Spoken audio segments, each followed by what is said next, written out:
ลายห่วงบ่หายพี่น้องทุกท่านแสนทรมานย้อนไฟน้ำท่วมอุ่นแห้งพบของเสียหายอันตรายยามเศร้ายามแรงน้ำของลองไหลใส่แก้งท่วมแห้งคือเสียหายเขาหน้าก็ตายเครื่องของหายถูกน้ำพัดผ่านท่วมหอดเมือนสางหน้าเบื่อเหลือแต่หลังคาพี่น้องสาวลาวที่หาเงินเก่าน้ำไหลอาบมาธรรมศาสตร์สร้างเป็นแท้นะแกงม้วนภาษาบ่เห็นใจเลยนี่ก็เคยเห็นแต่ปี1978ธรรมศาสตร์พัดแวดจนเกิดท่วมใหญ่ไหลหลวงเป็นประวัติศาสตร์ให้หมู่ญาติสาวลาวทั้งปวง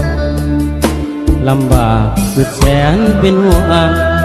สำสวงบ่ได้ก่อนกายทุกยากเหลือหลายเป็นตาหน่ายธรรมศาสตร์ของผู้มาปิดประตูให้อยู่ในความเศร้าใจขอฝากเสียงเพลงตามลงส่งรอยลงไป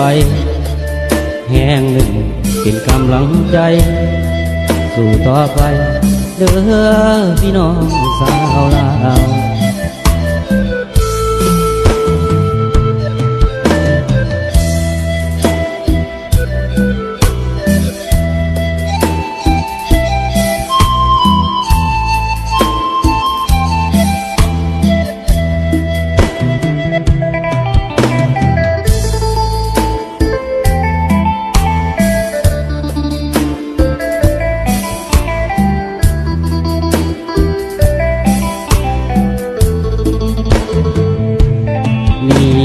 เคย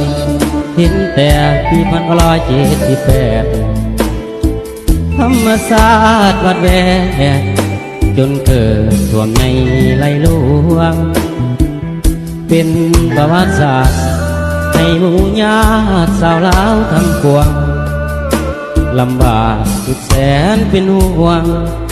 สำสวงบ่ได้ผ่อนคลายทุกยากเหลือหลายเป็นตาหน่ายธรรมศาสตร์คุ้มคู่มาปิดประตูให้อยู่ในความเศร้าใจขอฝากเสียงเพลงตามลงส่งรอยลงไปแห่งหนึ่ง